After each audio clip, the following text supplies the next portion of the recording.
One summer morning in 1967, a battered American ship pulled into the port of Valletta.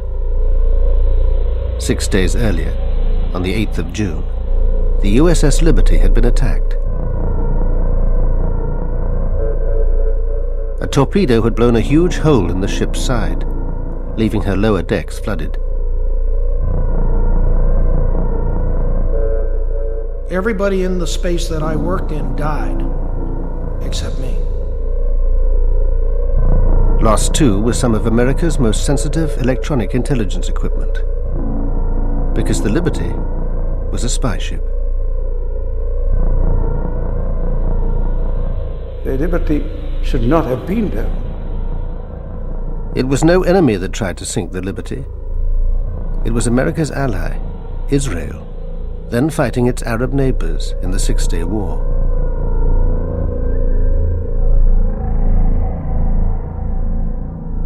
The survivors have always said the attack was no accident. We were well known, and the attack was obviously deliberate. I consider it just cold-blooded murder of American sailors that day. Yet Israel insists it was a tragic case of mistaken identity. It's very embarrassing for a military force like the Israeli Defense Forces to make such a blunder, no doubt. But we admit our mistake. That does not mean that there was any intention or any conspiracy or anything of the sort. But the men of the Liberty claim there was a conspiracy, and that it's been covered up for 35 years. If it was an accident, it was the best planned accident I've ever heard of.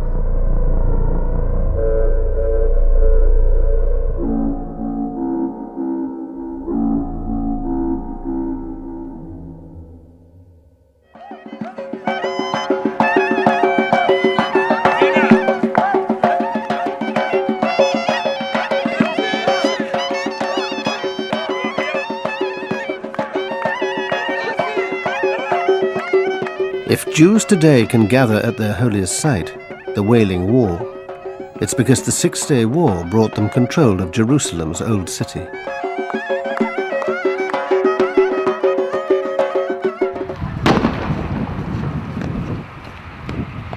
It's also brought 35 years of violence, hatred, and bloodshed.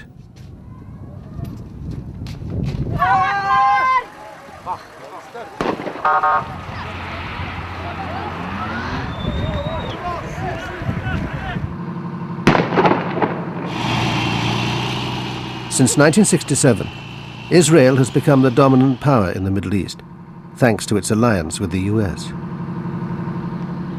It was a turning point in our relationship with Israel. Up until that point, we had avoided being a major arms supplier to Israel.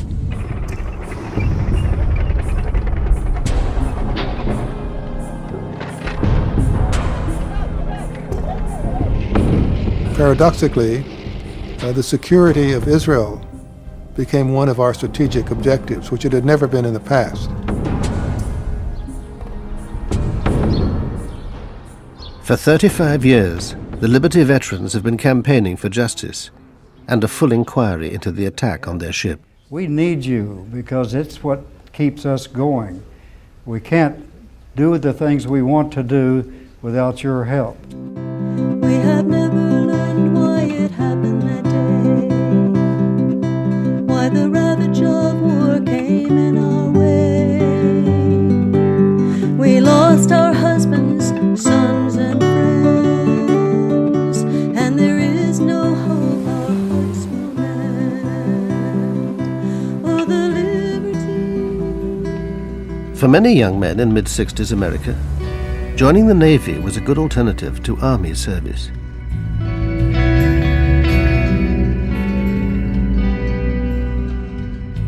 It was kind of funny. I didn't want to go. It was Vietnam. My friends were coming back in body bags, and I put it off for a month. I got a second notice, and I figured I better do something, and I went and enlisted in the Navy, and went into the Navy and 13 weeks later after boot camp, I got onto the USS Liberty. Rankowski didn't yet know it, but the Liberty would also be on her way to war. While America was distracted by Vietnam, the Soviet Union was extending its influence in the Middle East. It backed radical governments in Syria and Egypt, whose president, Gamal Abdel Nasser, had become the Arab world's chief spokesman in its struggle with Israel. Egypt was under enormous pressure at the time. Pressure by the Arab partners. I remember the Jordanians calling President Nasser and telling him, "You are only bragging, you are not doing anything, you are letting down your Syrian allies," and things like that. And they saw it as a necessity to do something to help.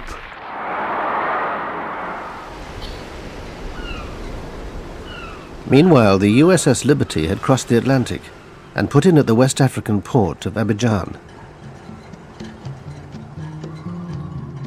Some of the sailors were on leave and busy with their home movie cameras.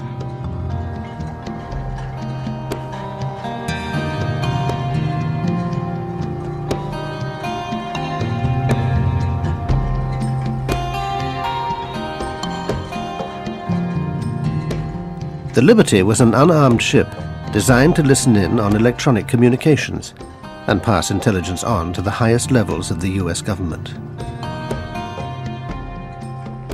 There was no other ship like her. Her decks bristled with 45 antennas, and below were dozens of communications analysts and translators. If it was broadcast on a radio wave, we could receive it at any frequency, low frequency, high frequency, medium frequency, very low frequency. If it was out there, we could receive it. If we were listening and we heard a signal, and when we looked at it, we couldn't understand it, it was encrypted as well, we'd send it back to NSA and let them hit it with their computers. NSA, the National Security Agency, is America's top secret organization for handling electronic intelligence. From its headquarters outside Washington, it controlled the Liberty as she cruised slowly along the west coast of Africa. In May '67, Nasser moved thousands of Egyptian troops into the previously demilitarized Sinai Peninsula. Israel and Egypt now confronted each other head-on, though the saber rattling didn't mean war was inevitable.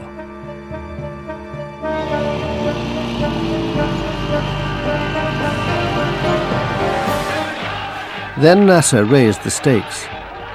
He closed the Straits of Tiran, cutting off the Israeli port of Eilat. Israel saw this as an act of war and began to mobilize. In fact, Hawks and the Israeli government had been waiting for a showdown with the Arabs. Both sides now prepared for war. Soon to be caught up in this was the USS Liberty. Her commander, William L. McGonigal, had been in the Navy since World War II. The crew included highly trained code breakers and radio experts, like Dave Lewis.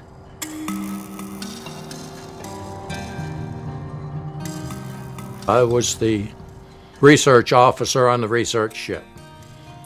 The commanding officer drove the ship. The executive officer was his assistant, and I was in charge of the 195 security group personnel. We were sent around the world wherever there might be a hot spot to see if we could determine what was going on and if the United States desired any intervention of any sort. Life aboard the USS Liberty was like no other naval life.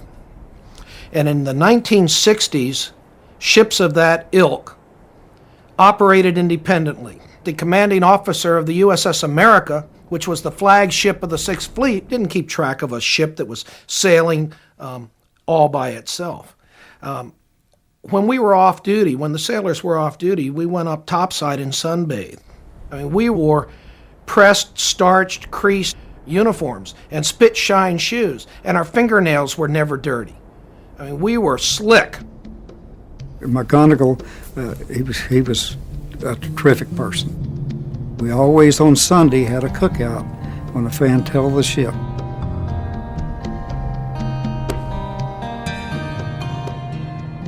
Being aboard the ship was really something. It was fun, like going from Abidjan, Ivory Coast, all the way down to Cape Town. You're drifting along at 3 knots and listening 10 miles off the coast. When the Liberty pulled into Abidjan, that was a social event of the year. I got back aboard at 2 o'clock in the morning the day we left. I was met at the gangway by Captain McGonigal, who informed me that we had orders to get underway immediately, and I was to get the rest of the troops, and we were getting underway. In a sudden change of mission, the ship was ordered to head for the Middle East.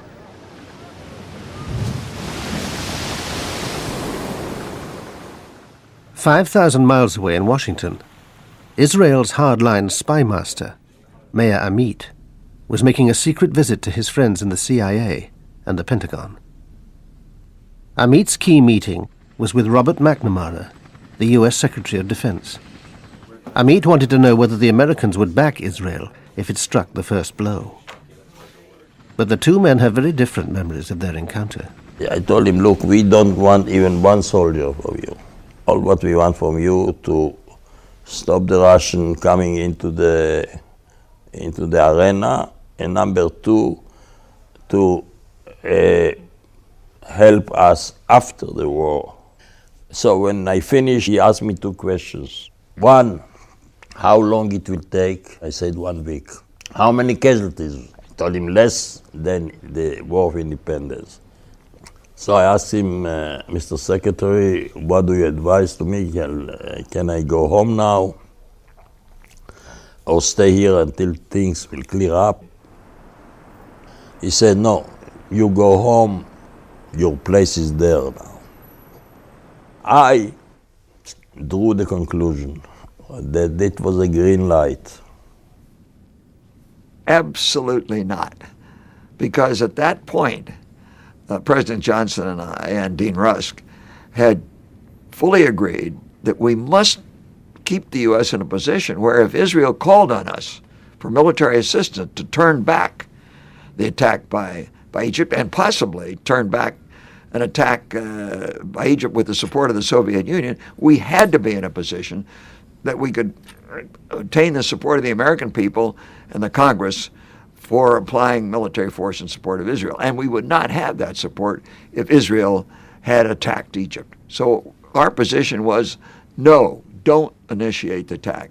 And I have no basis for believing that the Israeli you spoke of received any other indication from me than that.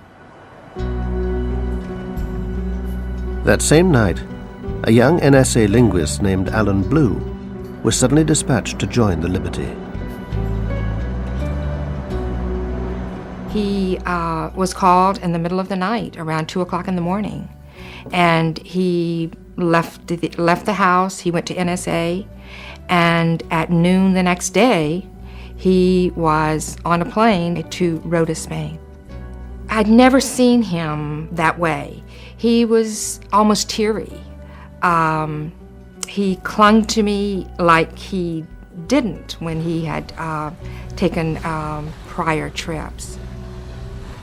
Alan Blue met the ship at the Spanish port of Rota.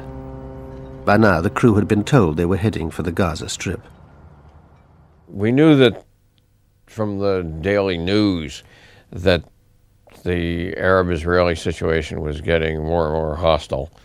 That so far there was no war, but it looked to anybody who read the newspapers that there would soon be a war, and so we were sent out there, obviously, to listen to what was going on. Early on the morning of Monday, the 5th of June, Israel went to war. Its planes pounded airfields in Sinai and the Suez Canal zone, destroying most of Egypt's air force.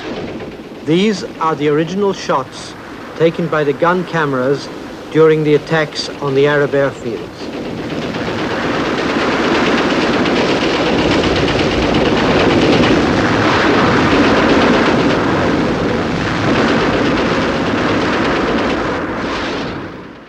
The fact is that they didn't have a clue when we came on. They were completely caught by surprise. They were having breakfast, or immediately after breakfast, some coffee, and boof, up we came on 9 airfields, 2 in the Sinai, 5 in Egypt, and 2 in Upper Egypt. And then we had the second round, and the third round, and the fourth round. Once again, the actual aerial combat shots taken by the Israeli gun cameras.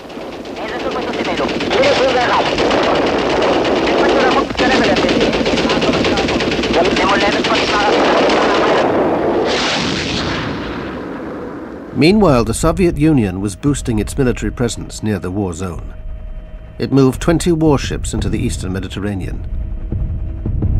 In response, the Pentagon ordered the 6th Fleet to keep all aircraft and ships at least 100 miles away from the coast. But one vessel received no such message. The USS Liberty steamed on towards the Sinai coast. We were told there was no need to worry. We had asked Commander 6th Fleet for an armed guard to go along with us, a destroyer. He sent the message back saying we were in international waters, flying the American ensign. There was no need for an armed escort. The Liberty was approaching a scene of total Israeli victory. On the 3rd day of the war, they'd taken the West Bank. But the big prize was the capture of Jerusalem's old city. I was elated when I heard it. Jerusalem, every Jew prays, I think, every day, next year in Jerusalem. That evening, the Liberty arrived at her destination, off the Sinai coast.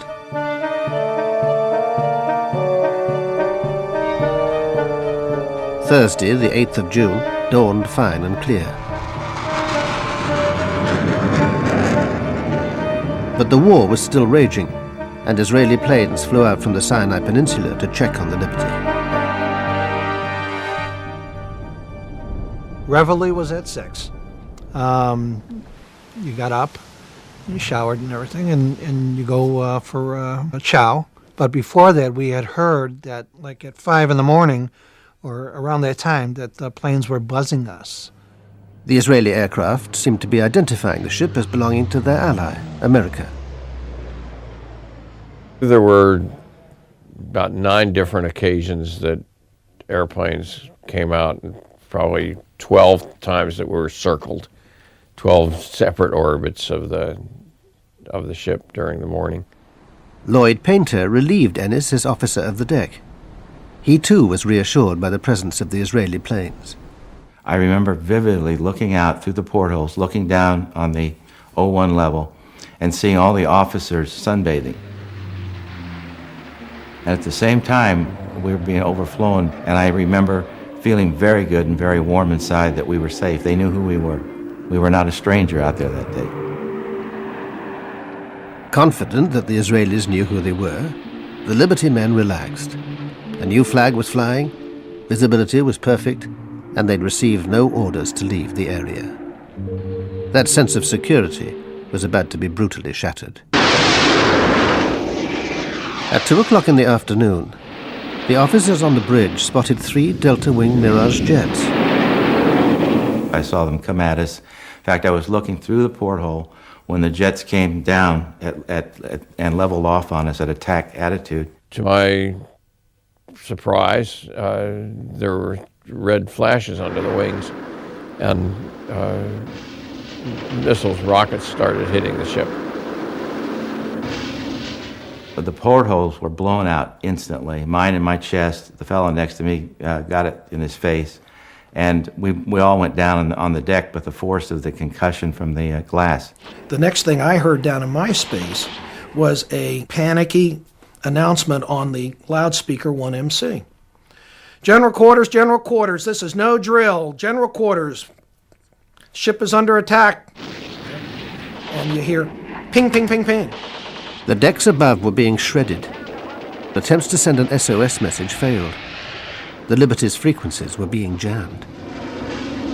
You'd have to know what frequencies we were going to come up on. To know that, you'd have to know that we were an American ship. If you knew we were an American ship, you knew what frequencies we were going to be on because you knew what the fleet frequencies were. Duh! Hello! The attackers knew their target, but they were keeping their own identity well hidden.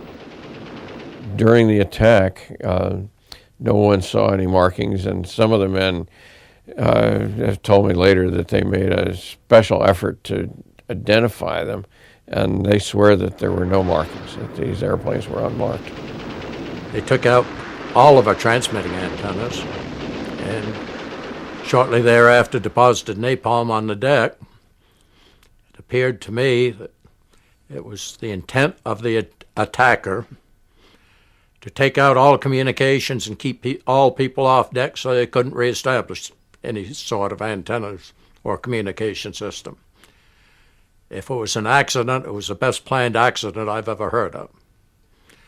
The only reason we got the SOS out was because my crazy troops were climbing the antenna string and long wires while they were being shot at.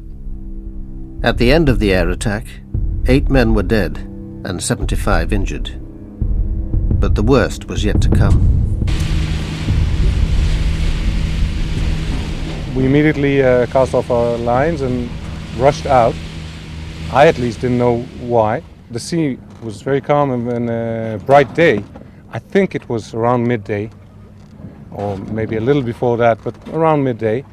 And only on the way we were told there was an unknown vessel to the south of us, or southwest of us, and we sped over in that direction.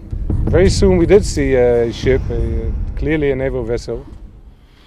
The last thing I remember is the captain on the intercom system saying, "Stand by for torpedo attack, starboard side."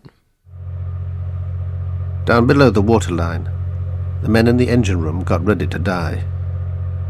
Torpedoes coming in, it's going to open that boiler up, and you're going to die instantly. It's going to be like an atomic bomb, because that cold water, when that cold water hits that boiler, it's operating at full, there's just no hope. So all of us 19-year-olds, the best place to be is right there. You're going to get it. You're going to give it up right then and there.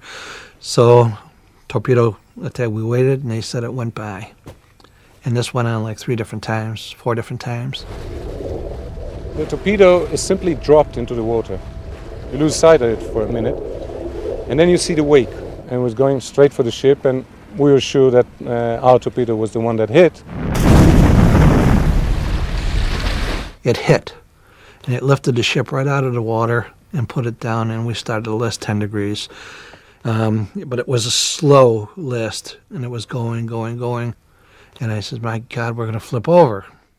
I was one of the fortunate ones. A temporary bulkhead wrapped itself around me, and the heat of the torpedo exploded all of the paint onto my skin. So I was black, but it was all superficial. Lost both eardrums, got my eyes burnt a little, but I survived. Almost all of the troops within 20 feet of me were killed instantly. We just went back to work and prayed that this thing was not going to flip over or if it was going to go down, and it didn't. That's about it for now. The Liberty was now paralyzed, her power and steering control lost. But her desperate SOS message had been picked up by the American 6th Fleet, 500 miles away off Crete. Retaliation was ordered for the attack. On the USS America, 2 bombers were readied while their fighter escort was launched. Those aircraft were brought forward, and I believe they were launched before we went into Condition November.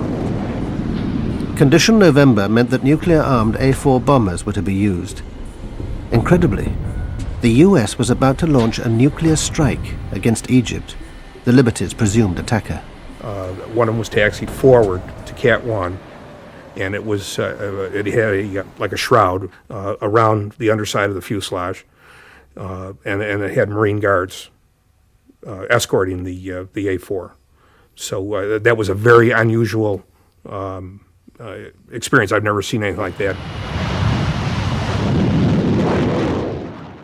There was a flash message, as I recall, from one of the carriers that said they had launched ready aircraft. The launching of ready aircraft, you understand, that is typically nuclear-armed aircraft. Cairo was about to be incinerated. The US Embassy was told that an attack was coming. Richard Parker was the political consul. There was this message that the Navy was preparing to retaliate against Egypt for the attack on the Liberty. They thought that it was the Egyptians who attacked it. They were preparing to attack Egypt in response. A few minutes later, Tony Hart passed a Pentagon message through to the Navy. Recall the aircraft. My first thought was, as well, we don't want to do mushroom clouds. The recall probably is to rearm the aircraft. About 10 minutes later, the USS America and Washington were connected by voice link. The Defense Secretary himself came on the line. McNamara directed COM 6 Fleet to recall the aircraft, and COM 6 Fleet said, "Are you sure?" And he said, "Absolutely certain. Recall the aircraft." The attack on the Liberty had triggered an extraordinary response. Nuclear-armed planes had been on their way to Cairo. A nuclear strike had been minutes away and had only just been averted. But it seems McNamara was also unwilling to send aircraft directly to help the Liberty. The fleet commander asked for permission to send a rescue flight of conventionally armed aircraft. The admiral was talking to McNamara and asking for permission to relaunch the ready aircraft, relaunch any aircraft. And McNamara said no, that no aircraft were to be launched. McNamara is the boss, you know. He doesn't have to explain why he says what he says.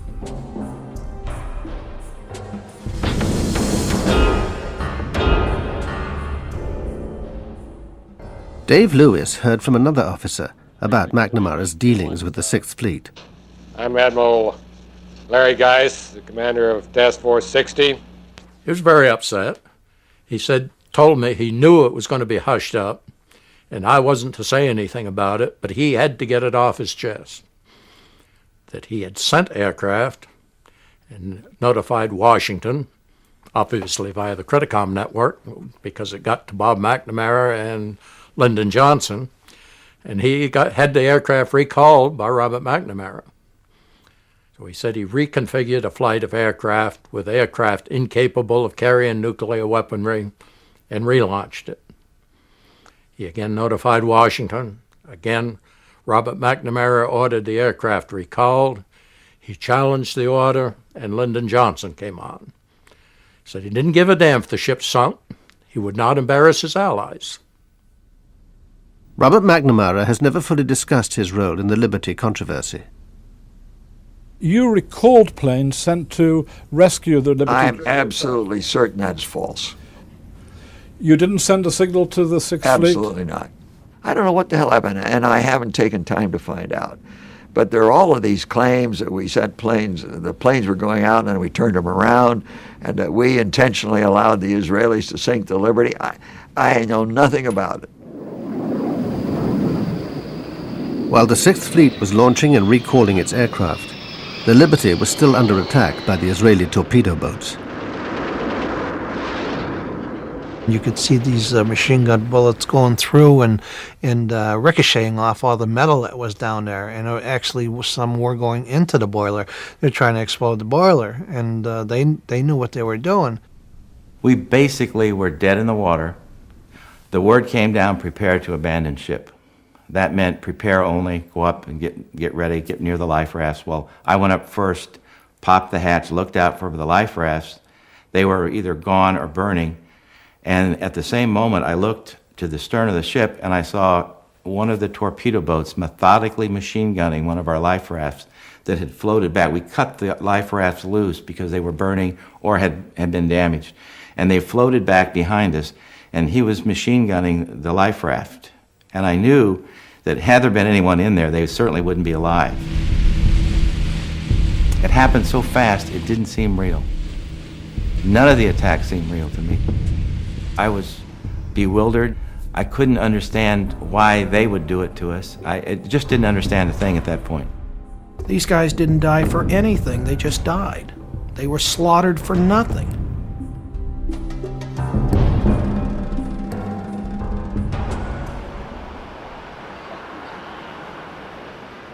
The assault was over, but the cover-up was about to begin. At 4 o'clock, the American naval attaché in Tel Aviv heard from the Defense Ministry that a ship had been attacked, in error. The American embassy immediately reported back to the State Department in Washington. I was the first one that got the word, and my immediate reaction was it could not have been an accident. Shortly before 10 in the morning, Washington time, the news was passed on to President Johnson. He was rather inclined to agree with my view was that it had to have been an intended attack. Johnson's belief that the attack was deliberate is preserved in the minutes of a White House meeting the following day. Also present was the CIA Director, Richard Helms. And I know that for the first 24 hours, the president was furious that something like this had gone on. Whatever Johnson's inner circle thought privately, officially they accepted Israel's apologies and its explanation. Everybody seemed to be a little appalled at the Israelis, but this was not reflected in the public positions that the collective group had outside that room. And I think we were overprotective of the Israelis at that point. I think the feeling was that the pressure, political pressure, would be too much, and they were just going to let it go. That and thought maybe it would just go away. As a matter of fact, he said to me, standing in the cabinet room one day, "Have you looked at the New York Times? The attack on that American ship is on page 29, when it should have been on the front page." And then I guess various people got at him and so forth, and he changed his mind. But I don't think he changed his mind, he just changed his actions. President Johnson's public stance allowed Israel also to cover up the attack. Israel has always maintained that it was a series of mistakes. None of the former fighter pilots would agree to speak, but one of the torpedo boat sailors gave us his account. We were inexperienced at the time. We were probably a little trigger happy, and it was a war zone. No one should have been there, and anybody who is there is doing it at his own risk. Israel admits the reconnaissance planes had identified the Liberty during the morning. The Air Force notified Naval HQ in Haifa, where the ship's position was marked on a combat information map. Later that morning, Navy HQ received reports of the Sinai coast being shelled from the sea, but by this time, say the Israelis, the Liberty had been erased from their naval map. When the patrol boats went to find the source of the alleged shelling, the only ship they found there was the Liberty. Then the patrol boats misread the mystery ship's speed on their radar. They thought it was making 28 knots, so could only be an enemy warship. The way you do it is by taking the direction and distance from the radar to the target on the radar screen. And if you do it for a short period, for just several minutes, the differences in the speed can be fantastic. Anything between going backwards and 30 knots forward. So that's a very normal mistake. And so the Air Force was summoned to catch the fast-moving target. Then, says Israel, the sailors made another fatal mistake, confusing the ship with the El Qusair, an Egyptian transport vessel half the Liberty's size. It looked very similar to the Alcocer. There were some differences, and again, you have to remember that she had already been fired upon by the airplanes. This was when word of the attack first reached the head of the Navy, who happened to be Udi Arel's father. He'd been at Haifa Harbor, out of radio contact, and had just got back to Navy HQ. Of course I was furious. The minute she was torpedoed, and it was clear to me actually that she couldn't have made 28 knots.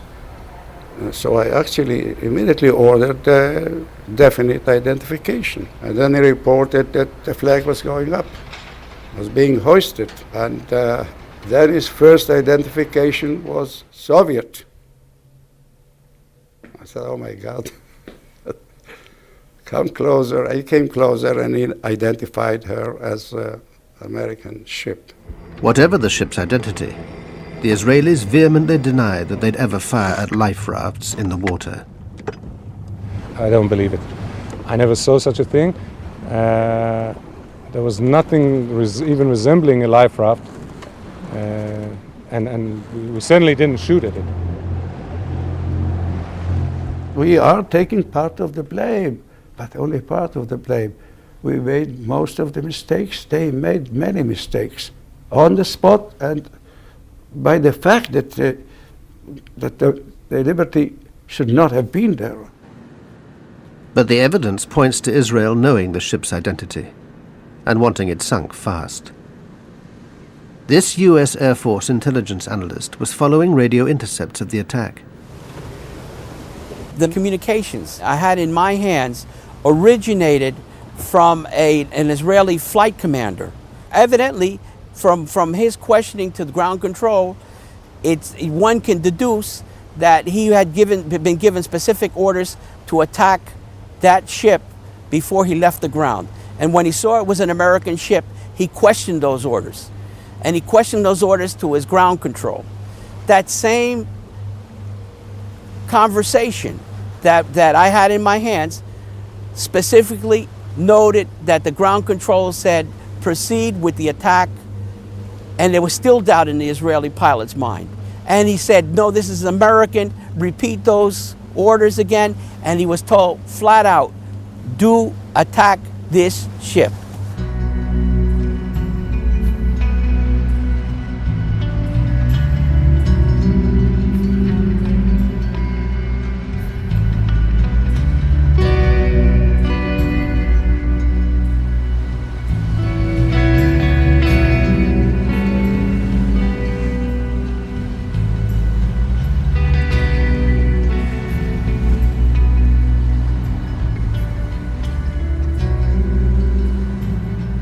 That night was a very long night.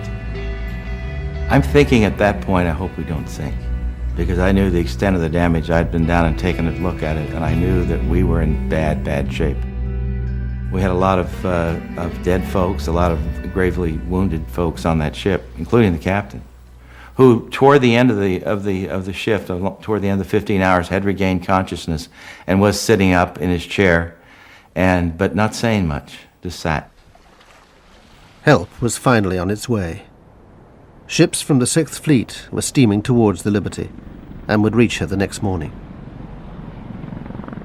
It was quite a sight to see so much of a flotilla there, the carriers. We looked and we said, God, what a flotilla. Where the hell were you?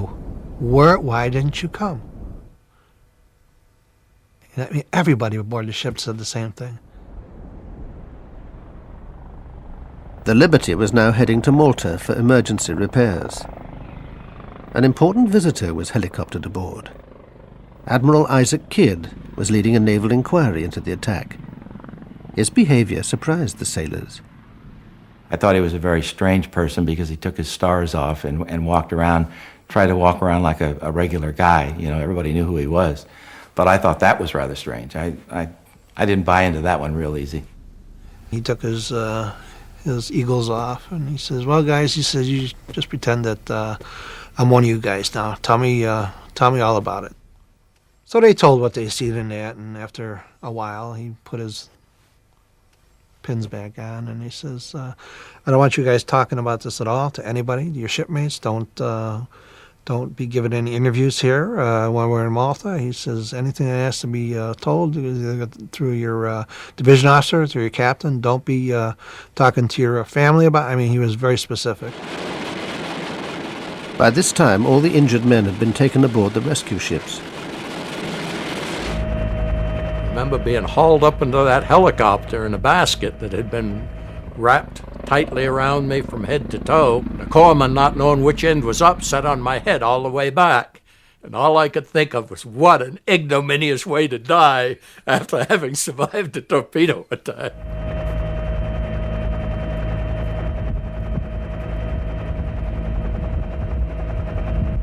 They took the wounded and the dead off and took them to the USS America, where we were then taken into their hospital area. That was when the Navy and the might of the United States Navy was really with us. Up until then, it hadn't been.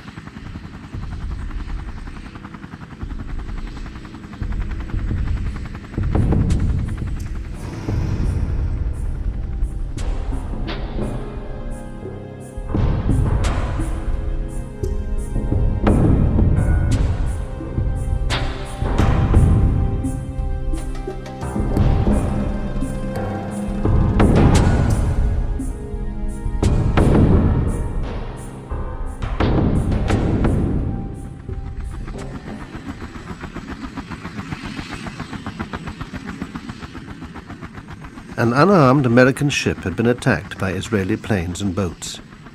34 sailors were dead, and the US had done nothing to help. For the first time in 35 years, we can explain why. The theories cast light on the tangled web of American-Israeli relations. Some people suspect the ship might have been overhearing information on Israeli operations in the Sinai. I think they intended to attack the ship. Exactly why they wanted to, I'm not sure. They may have felt we were, with the Liberty, we were listening in to some conversations and other things that were going on that they didn't want us to know about. And they had been engaged in some pretty outlandish stuff in the course of the war. And I didn't think they wanted us to know all the detail of that.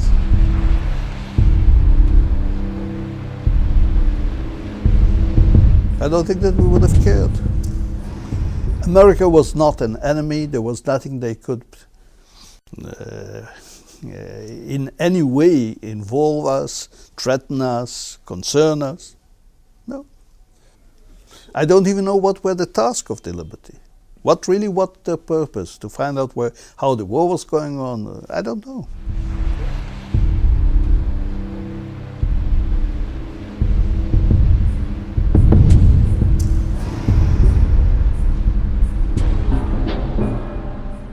But there's a broader theory, that the attack was intended to be blamed on Egypt, and would therefore draw America into the war, and was carried out with the foreknowledge of certain people in Washington. The Liberty's captain had always suspected this was the case. In 1997, at Arlington Cemetery, he broke his 30-year silence. For many years, I had wanted to believe that the attack on the Liberty was pure error. It appears to me that it was not a pure case of mistaken identity. I think that it's about time that the State of Israel and the United States government provide the crew members of the Liberty and the rest of the American people the facts of what happened and why it came about that the Liberty was attacked 30 years ago today. Less than 2 years later, McGonigal himself would be buried at Arlington. Shortly before he died, he sent an open letter to President Clinton calling for Israel to acknowledge publicly that her armed forces had deliberately attacked the USS Liberty. Captain McGonigal was more than just a captain in the Navy. He was a friend. He was a sailor's captain. Towards the end of his life, McGonigal confided in his old friend, the chief engineer. Captain and I was real close, and every time I'd see him while he was in the hospital, he would cry, and he called me a few years, 2 or 3 years before he died. He was going to be in Washington for me to come up there, and I sat in a room with him. We chatted a while, and then he got started telling me that those SOBs really did us in, George. And I said, "What are you talking about?" McGonigal went on to say that if the Liberty had been sunk with all hands, the blame would naturally fall on Egypt and her Soviet backer. We were guinea pigs to be sunk, and then we could say Egypt and Russia did it. That way the United States could have stepped right in and helped Israel. We've found evidence that this was part of a larger plan hatched by Israeli and American intelligence to invade Egypt and overthrow Nasser, a plan codenamed Cyanide. A key figure was James Angleton, Israel's closest friend in the CIA, and unique beneficiary of a memorial from Mossad. Jim Ennis first came across cyanide almost by chance. I had gone to the LBJ library asking for, all Liberty documents, and this one-page paper came out of nowhere. Minutes from the 303 committee. The 303 committee was a secret group that used to meet at the old executive office building, round the corner from the White House. 303 committee was simply a device for examining covert operations of any kind and making a judgment on behalf of the president so he wouldn't be nailed with the thing if it failed. Here in April 1967, the committee met to discuss a sensitive Defense Department project. It would involve the Liberty with a highly risky submarine operation to help Israel. Scribbled on the minutes is a note: submarine within UAR waters, another term for Egypt. Especially the fact that this was in the Liberty file suggested that this had to do with the submarine that was near us and with cyanide and all these other things. Dave Lewis had also heard about cyanide. One of his officers had told him the ship was carrying secret documents in connection with a submarine project. He said, "There are sealed orders in my safe for Project Cyanide that involves communication via submarine in case of war." That's all I know about it. The orders were never opened. When the attack took place, there wasn't time. So I don't know what they said. What connection could this mysterious submarine have had with the Liberty? And why was it being discussed a full 2 months in advance of the war? The operation is still so sensitive that we could get no comment from US or Israeli intelligence. Operation Sinai. If I heard about it, I heard so. What was it?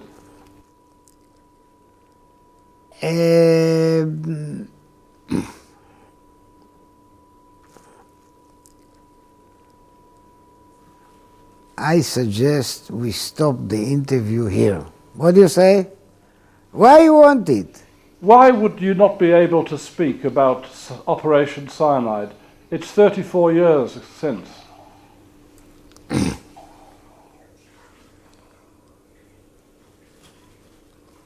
Signature and loyalty to my country. Is it very sensitive? I'm built so, and I know exactly what I'm able to tell you, and I know exactly where I stop. And here I stop. Operation Cyanide was a joint Israeli-American venture using submarines and other covert-type intelligence gathering efforts against the UAR. But that has a logical explanation. The explanation is the UAR was totally Soviet equipped. They had Soviet advisors. The Soviet Union was our arch enemy at the time. And we were concerned in a volatile Mideast situation with the Soviet problem. We were concerned wherever the Soviets showed up. And they had considerable influence in the United Arab Republic. So there were these joint ventures with Israeli intelligence. We were strategic and tactical reconnaissance photo processing specialists. We flew probably 8 missions that day, all bomb damage assessment, all airports in disarray, lines of aircraft destroyed in place. From what we saw in that film, it was unchallengeable destruction of the enemy. This covert operation was also part of Cyanide. Before the war, the team had secretly been sent to an Israeli air base in the Negev desert. The men wore unmarked uniforms and had no ID, while 4 American reconnaissance planes were disguised as Israeli. There was a hurry-up paint job done to the aircraft to identify them as Israeli aircraft, so that they would be in conformance with normal Israeli markings. No, not one single word of it is true. I don't know what is the man. I don't know. Fantasy. It's a fantasy. He's dreaming. He's making it up. Nothing. They can deny it now. Fine. Take a look at the reconnaissance information that the Israelis have that was published publicly in Time magazine, Life magazine, I think Look magazine. That was our work. The Israelis had no reconnaissance aircraft, and you can't get the detail off of gun cameras that was in those films. If it's true that America was secretly in the war against Egypt, this had to be kept quiet at all costs. Well, the implication would be very serious. I mean, first of all, it means that LBJ and his people around him had been lying to us through their teeth. And that might be a minor matter for most people, but it'd be important to us. But more important, it would mean an American participation in the attack on Egypt, a very serious thing for us to have done. And it would have, finished our relations with the Arab world for a long time to come. As it was, 6 Arab states broke relations with us.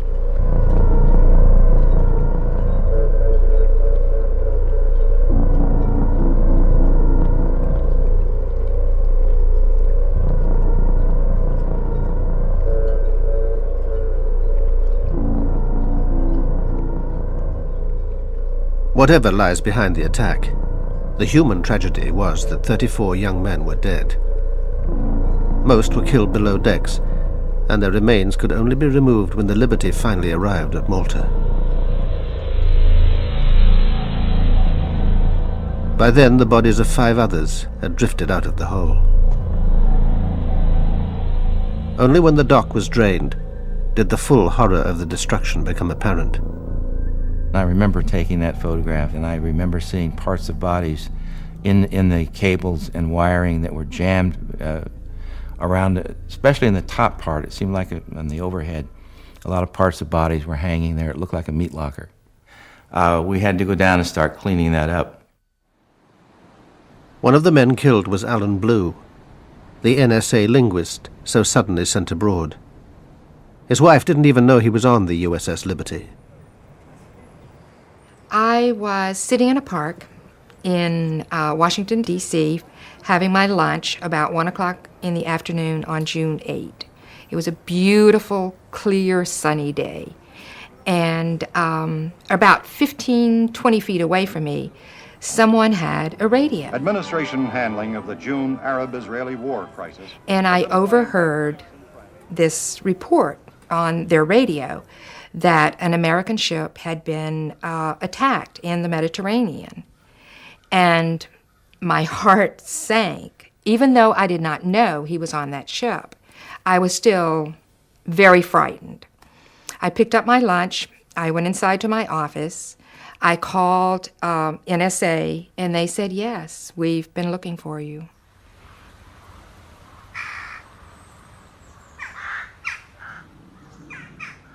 Alan Blue was later buried at Arlington National Cemetery. For the previous month, his widow had had to share her house with minders from the NSA. They told her nothing and controlled her contact with the outside world. I think they were anxious to not have any press around us at that time. No one from the NSA ever contacted me to explain what happened. There were many, many people at the service. I'm not sure who they all were. In Malta, meanwhile, the Liberty men were alarmed by the way Admiral Kidd was steering the naval inquiry. He seemed to have made up his mind in advance and was ignoring crucial evidence. I testified about 3 major items that I had witnessed. One was the captain's condition. I also testified about the armor-piercing projectiles that had been sent through our ship. And I also testified about the machine gunning of the life rafts by the Israeli torpedo boats. I testified, like I said, for about 2.5, 3 hours. I didn't know until, I don't remember, months later, that much of my testimony was never recorded. McGonigal had blacked out during the attack, so the chief engineer took command of the ship. Yet the inquiry wasn't interested in what he had to say. I got so peeved off I couldn't see straight. Before it broke up, I stood outside the door and wanted to go in there so that I could get my say in those minutes that were being taken. But he wanted to keep me out of that almost completely. The report was reviewed at the Navy's European headquarters by Merlin Starring, later the Navy's top lawyer. It didn't appear to support Kidd's conclusion that Israel had attacked in error. Well, I simply could not find an evidentiary basis for that conclusion. I had considerable trouble with the record in attempting to, as I read through it, attempting to find the evidence, the testimony, or other evidence that would support some of the findings or opinions or conclusions that the Court of Inquiry had drafted and had reached.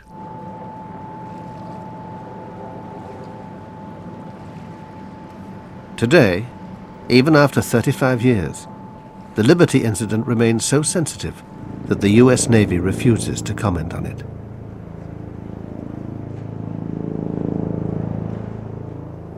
I think there was a cover-up. I think there were details known from talking with some of those crew. It was pretty bad. How can my personal view be other than my American view, which was that they intended to attack this ship, and there's no excuse that can be found for their saying that this was just a mistake? Most importantly, President Johnson, like Richard Helms, would also have been getting the radio intercepts. It's like a cable or a telex, right, that was sent to all the intelligence agencies and to the White House at the same time, because it was an American ship being attacked by a friendly power. Anything that's inimical and dangerous to the United States that the president has to see on a near real-time basis, he has to receive it. Did Johnson order a cover-up?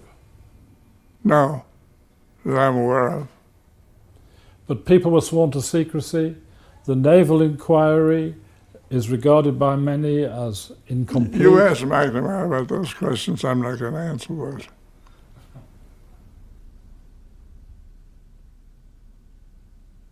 I am not saying anything about the Liberty, period.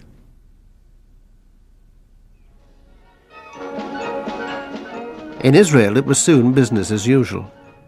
An inquiry attended by the Navy Chief, Shlomo Arel, concluded that the attack was mainly due to a series of Israeli blunders. Despite this, nobody was charged or court-martialed. They didn't find anyone guilty of committing any crime or negligence or whatever. But this is, I don't want to make apologies for that, because it was outside my jurisdiction.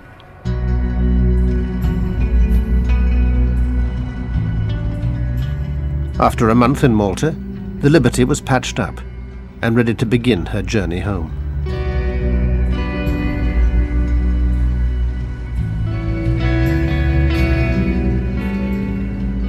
It was pretty eerie because we had to stand watches different times down where the torpedo had hit.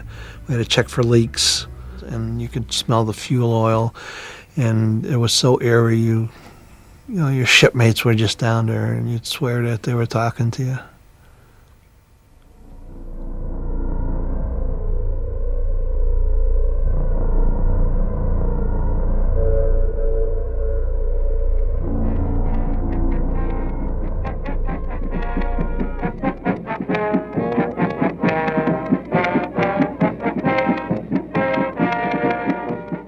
We arrived to fanfare, to local press, and Miss Norfolk, Miss Hospitality, Miss everybody.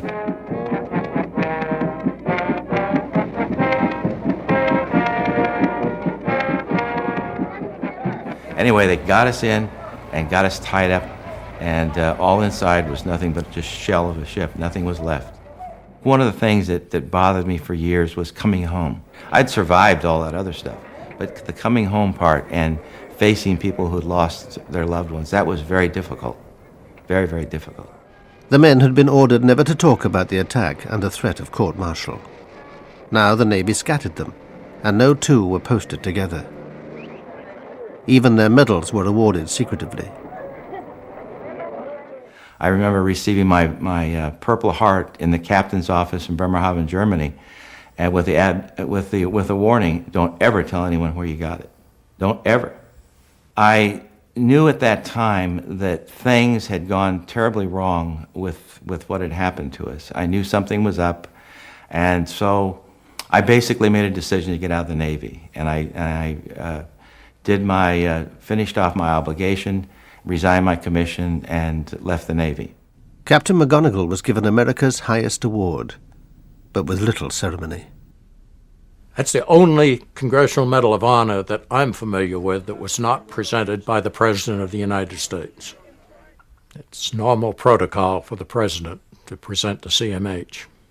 It was presented by the Secretary of the Navy at the Navy Yard, a little base down in southeast Washington, rather than at the White House by the President. Well, certainly, I think it was the way that the Navy and the White House handled this was a travesty. Johnson didn't want this thing publicized. He thought it would harm relations with Israel and his relations with Jews in the United States. For Liberty, as you were commanding officer at that time. Thank you very much, sir. For the officers and men of Liberty, I accept this Presidential Unit citation, and I would add my own personal appreciation for their professional devotion to duty. Every one of our citations talks about military action, occasionally mentions enemy action, but never mentions that it was the State of Israel. For heroic achievement in connection with the unprovoked and unexpected armed attack on USS Liberty in the Eastern Mediterranean on 8th of June, 1967. The Silver Star Medal to Lieutenant George H. Golden. 3 times when told to stand by for torpedo attack. I witnessed a cover-up take place of the highest magnitude. I witnessed someone receiving the highest medal of the land, someone being promoted, someone given his choice of duty in the Navy for his silence. Nothing more, nothing less. And the silence paid off. The captain never stepped forward until the end of his life. And I only think what could have been if he'd have stepped forward in 1967. But a presidential election was coming up. Nobody in power wanted to let questions about the USS Liberty spoil relations with victorious Israel.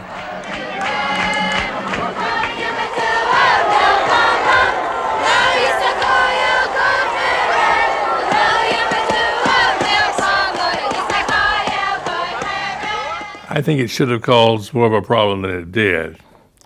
We went on in official reactions to each other, and we renewed our old friendships.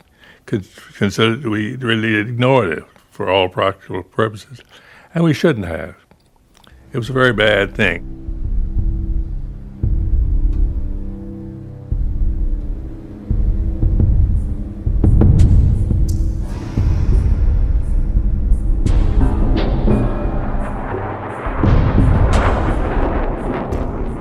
If you want to win a war and quickly, there will be more mistakes, unfortunately.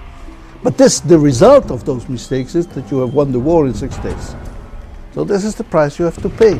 Unfortunately, the price in this case, one of the prices, was the Liberty ship. Israel today still occupies the conquered Palestinian territories, thanks to continued US support. The war of only 6 days has left a painful legacy of suspicion, suffering, and sorrow. Among those living with that legacy are the Liberty survivors, bitter about their own government's cover-up. Jim Ennis spent years trying to find out what had really happened. This book will be with me as long as I'm here. I've often said I'd like to have seen it go away years ago. I would have hoped that my book would have generated a congressional investigation that would have answered the remaining questions, and the whole thing could have been put to rest, and there'd be no question about what happened and why, and we just put it on and we all go on to other things. Jerry Goss, Petty Officer. Melvin Smith, Chief Petty Officer. Carl Noah, Seaman. John Spicer, Petty Officer. Gary Blanchard, Seaman. Alan Blue, Civilian. Jerry Converse, Petty Officer.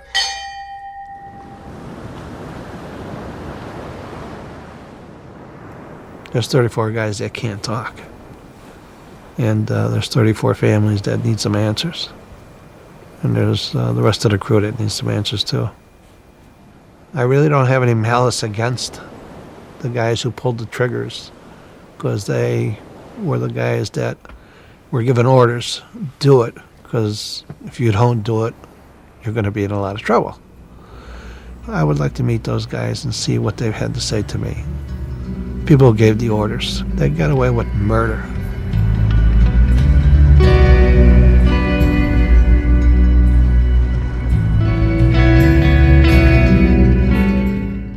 Coming up next, more from US Conspiracy Week, with tension almost too hard to bear in the dramatic conclusion of The State Within. Then at 10, the dangerous relationship between the US military and the arms industry in Storyville.